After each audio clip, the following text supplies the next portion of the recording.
I'm Sherry Kendall, and welcome to Hometown Salutes. Today, my veteran is Dan Gabbard. Welcome, Dan, to the show. Thank you. Thank you, Sherry. So you are from Connersville originally. I'm from Connersville, drafted in October of '68. Long about the end of August, I convinced a friend of mine, let's go to basic training while it's not so cold, because we knew he was going to Fort Knox. Well, Larry Clark and I, we signed up for the draft. We got our notice. We went down, and about the fifth week of our training in November, we had 15 inches of snow in Fort Knox. Oh, it was wow. record snowfall for the date. And I told Larry, this wasn't such a good idea. Yeah. But that was one of the first funny stories I can tell you about. That was in basic training. And Larry is a friend of yours that was yes, from here? Still is, huh? Okay. His father was our minister. Okay, Larry so you Clark. both went in together. We went in together. And that was the last time we saw each other after basic training. He went his way and I went mine. Oh, wow. So how was your family? Did you come from a military family? Yes, my father's a World War II veteran. He was drafted when he had 4 little girls. He reported in 1944, like October, November of '44. And my sister, my youngest sister, was a year old at the time. She turned 1 in October of that year. And he wound up in the Philippines. But as soon as the war was over, he was out. He was back home in January of '46. Okay. So he's one of the first ones that come back by ship. We never talked about it. He died in '64. I was 16. And that's one thing I really regret. I never got to talk to him about his experience in the war. Oh. They wouldn't talk about it. Right. Especially to a son, a child. Right. But and my brother and I, we've talked about that. I wish we could have known him after we served, because Don and I were in Vietnam at the same time. Okay. We both got shipped over. He'd volunteered for it, and I was sent. So your brother volunteered for it? Yes. Oh, wow. He went to Purdue. He graduated in '64, and he went to Purdue for a semester, had a really good time. Then he decided to go in the Army. It was probably the best thing for everybody. And he wound up, he wanted to go.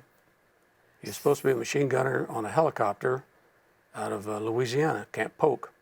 Mm-hmm. He got over there, they didn't need him. So he wound up in the 69th Signal Battalion, of all places. Oh. But I'll let him tell you the story. He has a lot better story than I hopefully we can bring him on. That'd be great. I hope so, because he could entertain you. Yeah, that'd be awesome. Yeah. So how, your mom, how did she take you guys going into the service? I think because, of course, her husband had done it. Some of her brothers had done it. And it was just part of, back then, that was a thing. That's what people did. Right. You get your draft notice, you go in, you serve, you get out. Right. She didn't, I don't think it bothered her. Now, their third son went to report in Cincinnati and he failed his physical. But they never would tell him why. They just sent him back home. So I don't know what that was. Okay. But she had 2 out of 3 sons serve in Vietnam. She's a proud mother. Oh, sure. She's good. It made her feel, of course, much better when we came home. Yeah. So basic training. So you get drafted. You get put on a bus. Oh yeah. And they take you to where? They take you from downtown Cincinnati, where you get all the screening, the physicals and all that, to Fort Knox, and you're in the reception center over there. And we got there probably 3 o'clock in the morning. But you're not going to go to sleep. They're going to, I almost said inflict upon you, instill upon you that you're no longer a civilian. You are what we say you are. You will do what we tell you to do. So when they took us to an auditorium, and I'll never forget this little sergeant. He's probably 5'8", maybe weigh 130 pounds. And he's like a minister up on the stage, back and forth, just at the top of his lungs, telling us what it's going to be like, what we're going to be doing. And he points us, and I'll tell you what I'm going to do. I'm going to teach you guys to do a good job so I don't have to go wherever you're going to go. And of course, some of us laughed and some said, boy, that's reality. But I'll never forget that. He's like, I liken him to a bandy rooster. Yeah. He's just back and forth like a little rooster.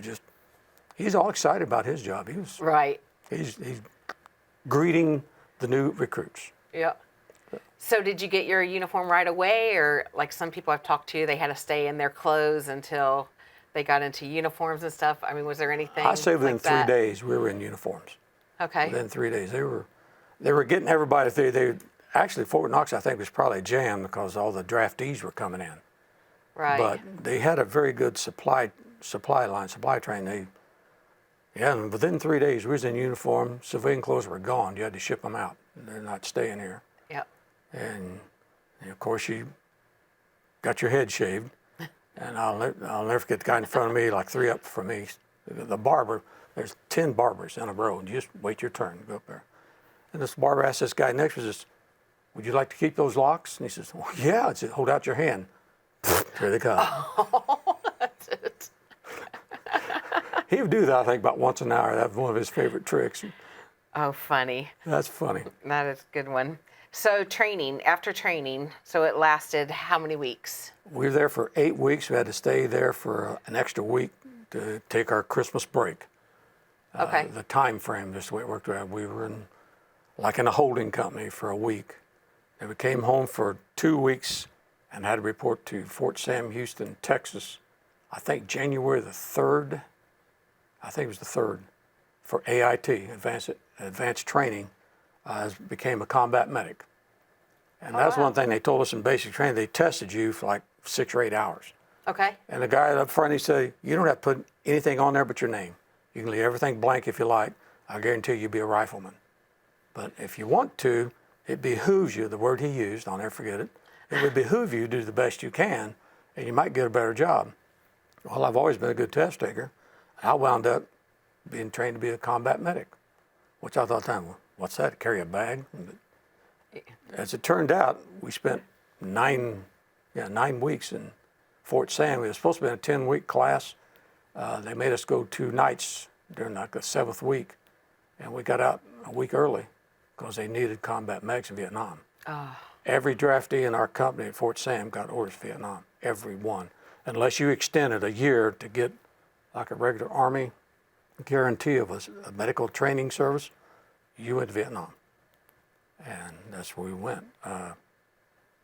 Which I knew that was coming when I got my draft notice. Right.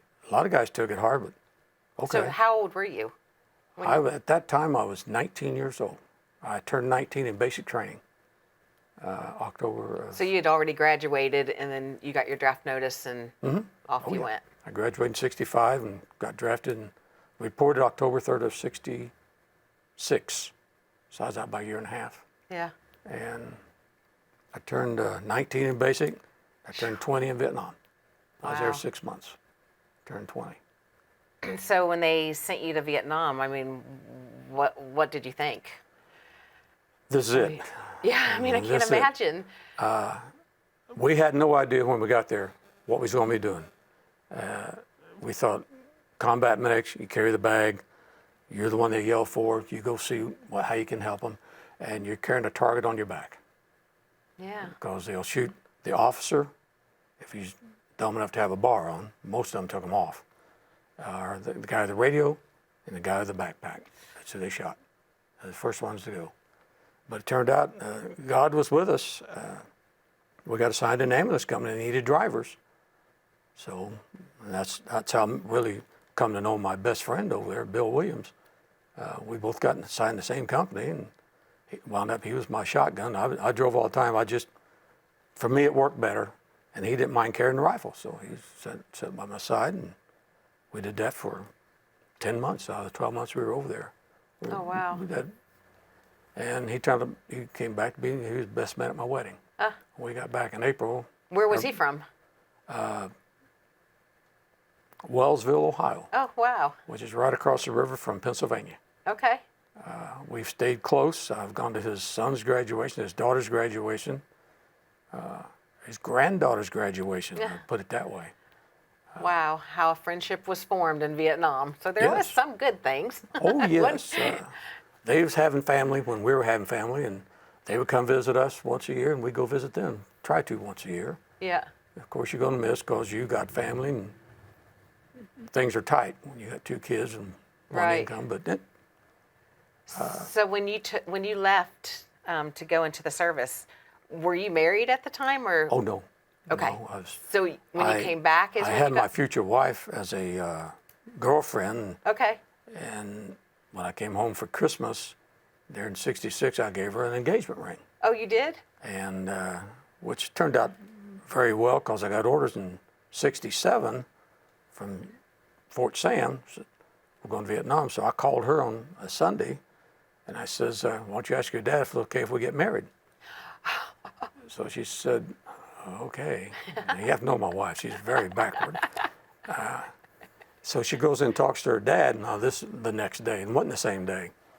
And he's reading the paper. Dad, I got someone to ask you. He finally puts the paper down and says, Dan asked me if we could get married.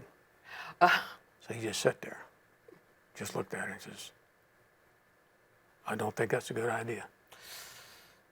And he was right, but So is she from Connersville too? oh yeah, So what's her name? Maria Hockersmith. Okay. And we went through school together. Aw. We started dating. So you were high school sweethearts. We started going steady. Back then they called it going steady. Yeah. When we started our freshman year in high school. Oh wow. And we dated, what do you want to call it, for 7 years, then we got married.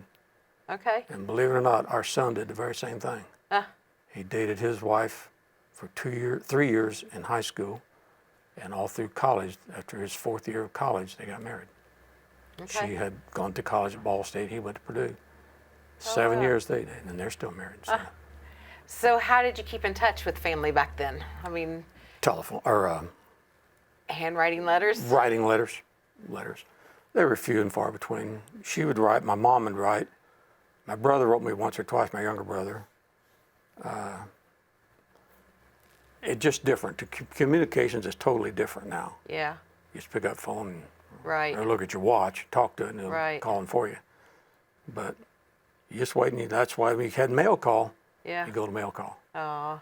because Yeah. you That always hope. Always meant a lot, didn't You it? always hope you get something.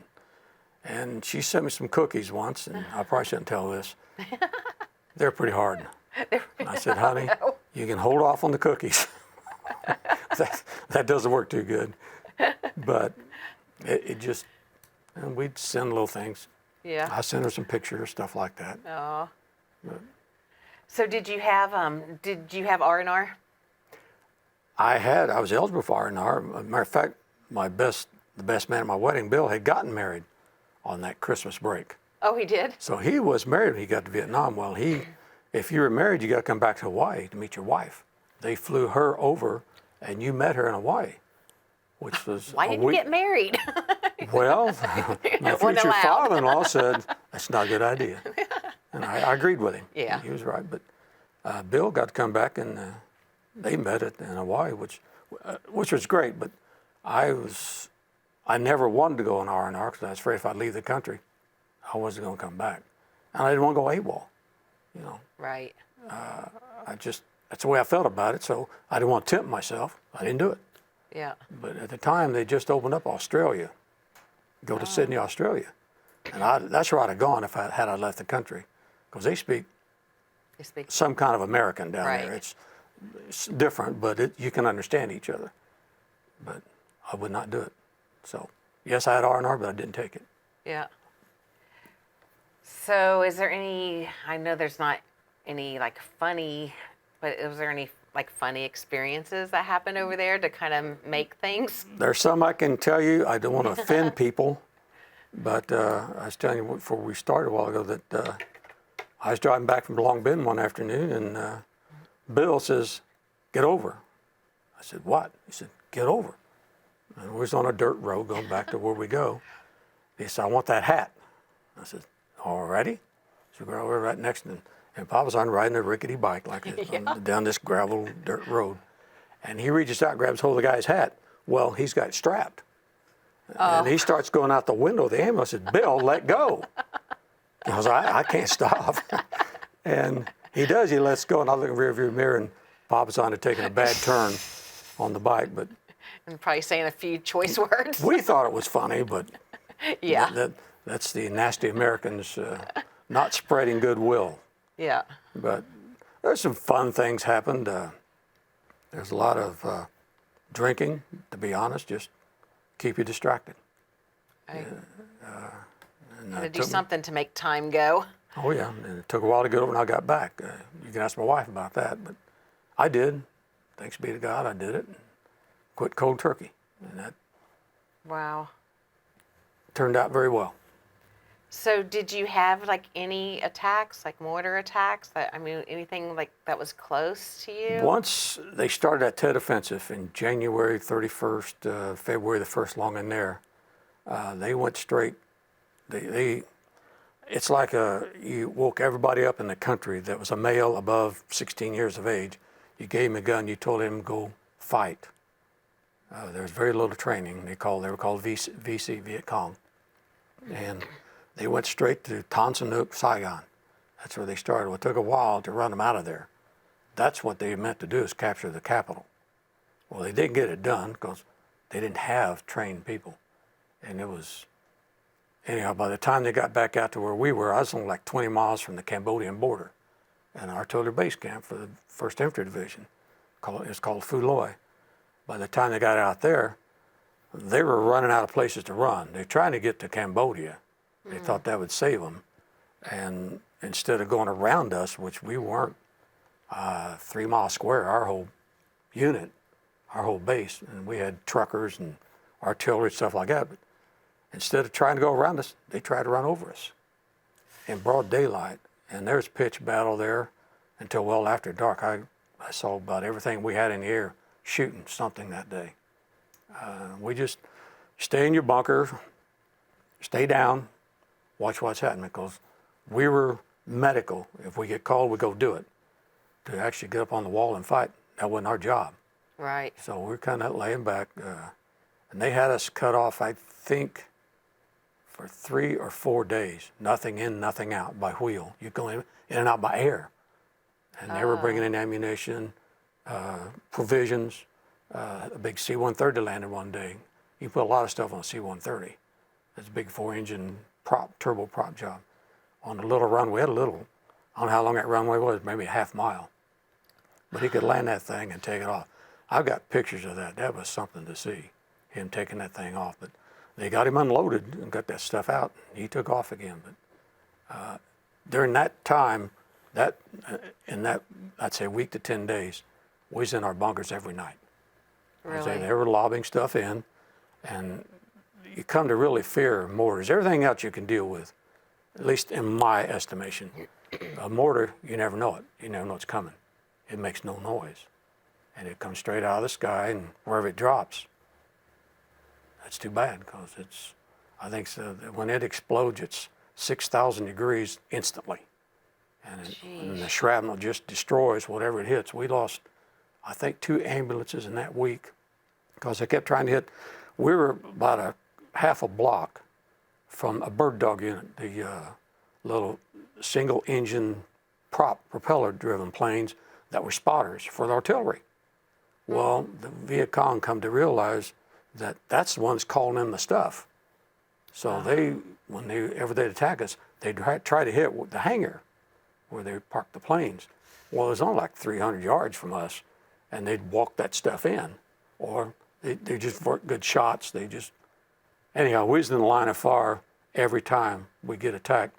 We'd be real close to it, and they hit our dispensary parking lot one night and got 2 of our ambulances. I mean, it just shreds metal. It just destroys tires and things.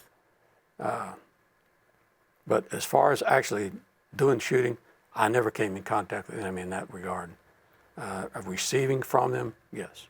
Yeah. We got from, but it didn't really start. From the time I got out there, we was there for 6 months, 7 months, and I'd say from up till January the 15th, 20 along there, we don't have like 3 mortar attacks. And they'd sound these sirens, and you go get in your bunker. But from February the 2nd on, it was every night for 2 weeks, 3 weeks, every night. Because the stragglers were coming out and they were letting stuff off. We captured one guy, turned himself in one night after a firefight down the motor pool. I wondered what he'd been doing. Well, he carried a rocket, which I think is like 4.5 feet long propellant. He carried that from North Vietnam all the way through Cambodia, down the Cambodian Trail, I think they call it, the resupply route. He carried that down there. They took that thing and set it off.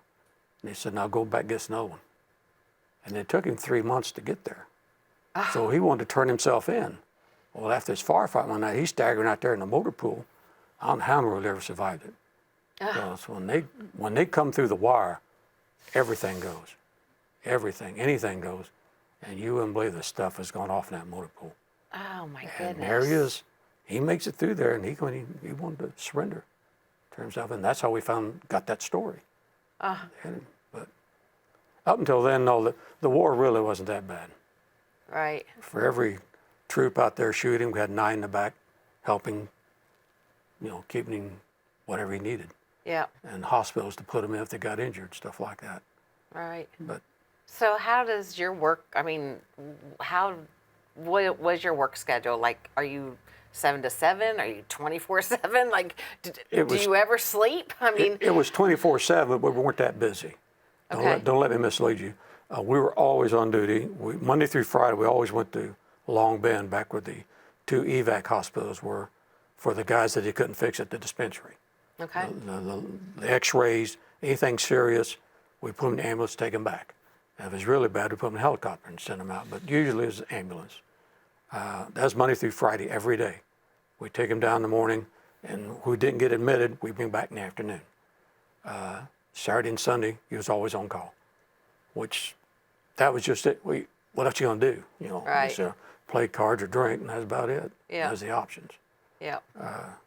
So it wasn't bad. It made time pass. Right. But the actual schedule, no. Okay. No such thing. So did you ever have like entertainment? Like did the OS? The USO came over. I got to see Martha Ray. She walked right in front of my vehicle. She had a troop of people. At the time, she was a lieutenant colonel in the Army Reserves. Oh, really? Which I didn't realize that. And she was an older lady, but she had good-looking women with her and good-looking guys, because there were some USO girls out there that they needed entertained too. Yeah, right. But I didn't go to the shows because I didn't want to do that. I just, like when Bob Hope was at Long Bend there, Christmas of '67, I could have been the ambulance on the right-hand side of the stage, the driver and his backup. Bill and I could have done that. And I told the sergeant, said, I'm not interested. Well, why would you not want to go see that? And I said, those Americans are going to do a good job, entertain the troops. They'll go back in their plane. They're going back to the States. Go back home. I don't get to go back home. I'm going back out in the boondocks. So I don't want to do that. I want to see it. Yeah. He said, okay. It's like the thinking I had with the R&R. I don't want to leave and have to come back. Right. So I didn't leave. So what are some life lessons that you learned from your time in the military? Are you glad you got drafted? Oh, yes. Well, that's a double-edged sword. Exactly. Yes I was and no. say. But when I went back to work, I'd worked for the phone company at AT&T for 6 months, and I went back to the job. And what really got me, and I said something to my wife, remarked about it one night to my wife. These guys are my age, but they're getting married, or they're buying a house or buying a car, and they got to talk to mom and dad and see, and they're talking like this back and forth to each other. And I go home and I says, we don't have to do that, because we have learned that we're married, so we knew what we wanted to do with our lives as far as each other goes. We can make decisions on our own. We know what the repercussions are. You get in debt, you got to pay it back, that kind of stuff. It's just, I think at that time I was probably 5 years in my development ahead of them as far as being able to make decisions. Yeah, you had to grow up fast. You had to grow up. There are things you had to decide really quick. And of course, I've doing better now, but I've always had a strong leaning on God. Is this right? Yeah. And I let him make a lot of my decisions. Yeah. So. That's awesome. So after the service, what'd you do? Well, we... Did you come back to here? A little funny story about that. Okay. I was in the orderly room there in Vietnam. Where would you like to go when you get back to the States? I says, I really don't care as long as, anywhere in the States. Where would you want to go? We can about guarantee you'll get to go there. I said, okay, fine. Anything east of the Mississippi. They said, well, we got Fort Campbell in Kentucky. We got Fort Knox in Kentucky. Sign me up. I'll go with one. Now I went up to Letterman General Hospital in San Francisco, California. Oh, They couldn't have sent me farther from my home if they say. tried. I said, that's Army. So that taught me a lesson about the Army. You don't want to stay in this outfit. You don't want to do that. But when we finally got back home, and we started out poor. We were poor. That's how it is. And everything we owned, we put in the back end of a 66 Chevy, two-door hardtop. Oh, gosh. Impala. And that included the ironing board. We came Yeah, back. you ironed back then. And we rented an apartment. And then we bought our first house in Greenwood. Yeah. Bought the second house in Fairland. The third house up here in northern Shelby County. And then the last house we bought when our grandchildren started going to school. We had to move to be in the Morristown School District. Oh, nice. So through all of that, we've always prospered. We've always been able to, I can't say raise ourselves up, but it's by the grace of God we've amounted to anything. And she and I have agreed on, I guess you have to, if you've been together 54 years. Wow. You start learning to agree real soon. You say, yes, dear, and my fault, and it works. Happy wife, happy life. Happy wife, happy life. It's been give and take, but it's been great. So how many kids do you have and grandkids? We have 2 adult children. Okay. My son turned 50 this year in March. My daughter will turn something, I can't give her age, in December. She's a little bit younger. Okay. We have 4 grandchildren. The second granddaughter is at Evansville. She started this her freshman year at USI, University of Southern Indiana. Okay. Abby, the oldest, is this her junior year at Purdue. She's going to be a speech therapist. The other granddaughter is going to be a registered nurse. Wow. The oldest grandson's a senior at Morristown this year. The youngest grandson is 14 years old. He's a freshman, and I got him a pair of size 15 tennis shoes in the back of the car to give him. Size 15. He's almost 6'5", weighs 225. He's a freshman. Wow. So hopefully he'll take his basketball serious and get into it, because the coaches sure like seeing him do it. Wow, But, that is awesome. We've been blessed beyond anything we ever deserved. And it all started Right here in Connersville. right here in Connersville in high school. Right. Right Yeah, here in you high guys school. were freshmen. Well, that's awesome. Well, Dan, I want to thank you for sharing your story with us today. Well, thank you for asking. I want to thank you for your service and sacrifice, because Vietnam guys didn't get the respect they deserved. No. So I just can't thank you enough. Well, thank you very much. Appreciate it. So be sure to tune in next month as we highlight another veteran from Fayette County.